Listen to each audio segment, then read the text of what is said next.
The immersive sim genre can cast a pretty wide net. For different people, it can mean a few different things. The key word is obviously immersive, the idea that the game will anticipate what players will want to do, and has systems in place that acknowledge and allow for that. Too many instances where the player tries to do something and the game doesn't let them, and their immersion is broken, and with it, their enjoyment.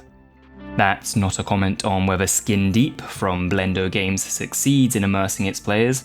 Spoiler, it very much does, but to say that, regardless of your exact definition, making one of these as an indie studio seems bordering on madness, at least from the outside. It feels like the amount of systems that need to be implemented to adequately create that environment would be, to put it bluntly, next to impossible without a much larger team behind it. There have been a few attempts at indie immersive sims in recent years, one of which was one of my most anticipated games in a long time, but without naming names, they've typically fallen flat. For me, it added credence to the idea that pulling one off requires more resources than an indie studio can typically muster, and that, while the ambition is to be respected, it's something of a fool's errand. Brendan Chung, Blendo's founder and creative director, clearly disagreed, and so we find ourselves with Skin Deep.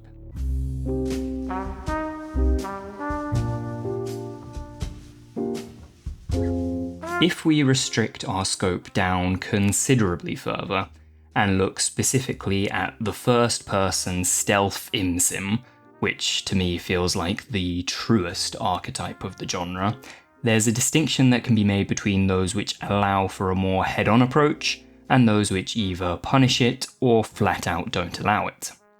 Skin Deep is typically the latter. The occasions where going in all guns blazing will work out are few and far between, due to the limited resources available. We'll get onto those resources in more detail later, but if you just run up to an enemy and try to take them head on, you're not going to be able to do much at all, the exception being at the end of each mission where your rescue capsule arrives with all sorts of goodies designed to help you more efficiently remove your enemies' heads from their bodies. That's not me being gratuitous, that's literally how you deal with your adversaries in Skin Deep. If you don't pop their heads off and chuck them out into deep space, they've an annoying habit of floating back to the nearest aptly named regeneration pad and, surprisingly enough, regenerating. Good luck finding a regen pad in the endless expanse, though. There's a few ways to get those skull savers out there. Through a window, down the toilet, out a trash chute, or perhaps most satisfyingly, by opening an airlock door and lobbing the thing through it to hit the valve on the other side, flushing it into outer space while keeping yourself snugly inside the ship. It's not really a problem if you do join the head out there, of course. Nina has a third lung, after all, allowing her to float around in space, offering some more creative ways to approach situations. That's you, by the way. Nina Pasadena. You're a security officer who's been broken out of her cryosleep to deal with the space pirates who have hijacked the ship you're on and locked up the crew, who are, of course, all cats. If you don't get at least a small smile out of her name, then God help you when you discover what the universe's ever-present soft drink is called. I'm barely scratching the surface here, but if you're not entertained by finding ways to dispose of heads in jars while they insult and threaten you, nor by silly naming conventions, nor by the idea of saving space cats from a hijacking, you might find the humour in Skin Deep isn't to your tastes. The way you eliminate your enemies is also a large source of that humour. What I will say is that with a few exceptions, I found myself dealing with enemies in much the same way over and over again. Perhaps I lack imagination, but if they're, for want of a better word, mountable, I'd throw a banana or some pepper or some soap at them to stun them before hopping on their backs and slamming them into things. All three objects serve, as far as I can tell, an identical purpose, albeit with the pepper sending them into a sneezing fit rather than having them slip to the ground. The animation may be different, but mechanically it's the same, and it's one of the first things you're shown how to do in the game's tutorial. For me at least, it became a trick that I ended up constantly relying on. If the enemy was too sturdy to jump on, a feature that becomes increasingly common in later levels, I'd usually find something flammable, such as deodorant or an air freshener, and throw it at them along with something that can cause a spark, a lighter or a dinged up electronic.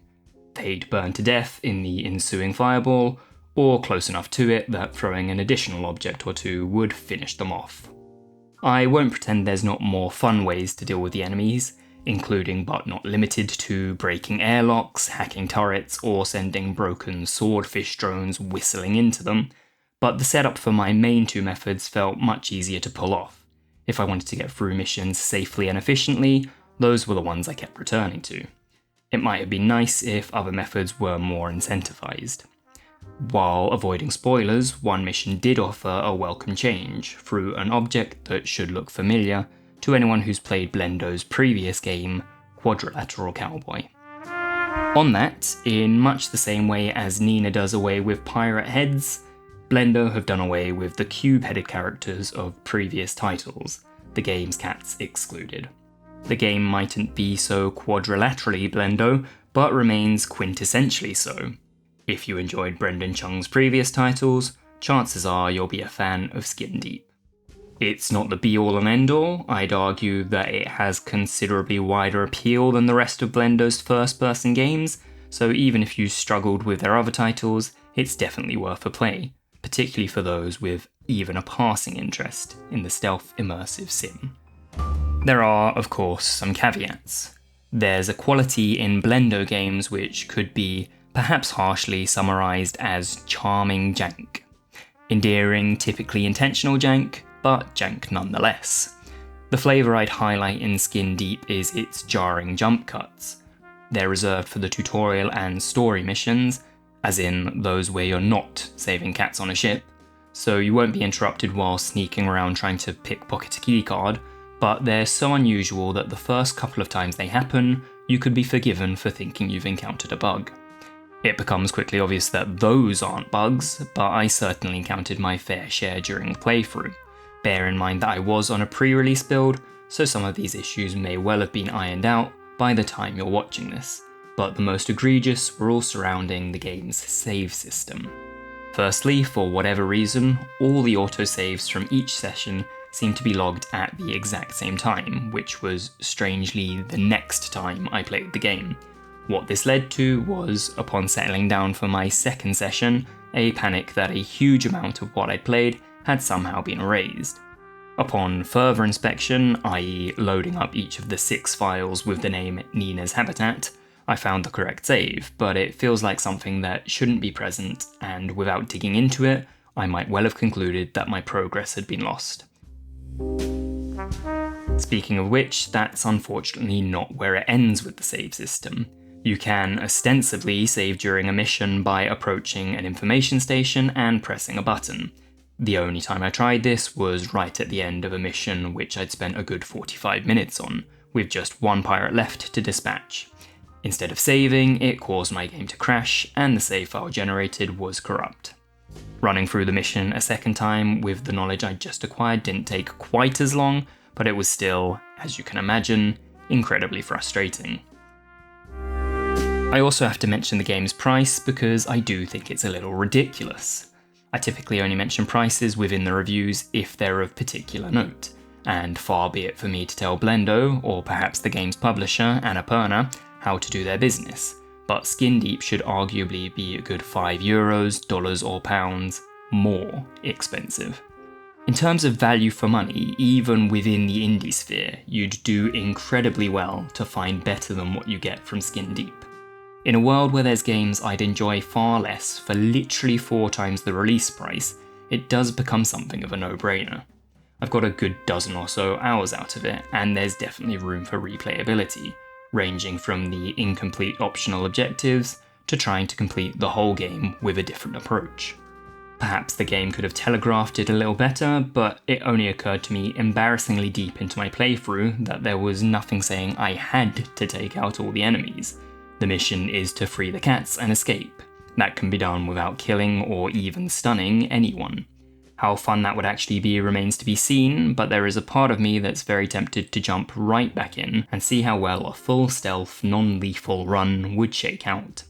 If that's not the mark of a successful immersive sim, I'm not sure what is.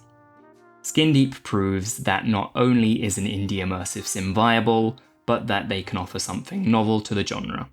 The more comedic theme in a niche which is typically occupied by much more dour settings is a welcome change, and in retrospect, feels like a pairing which makes an awful lot of sense. Skin Deep pulls it off well, and is awarded 3.5 stars by IndieLoupe.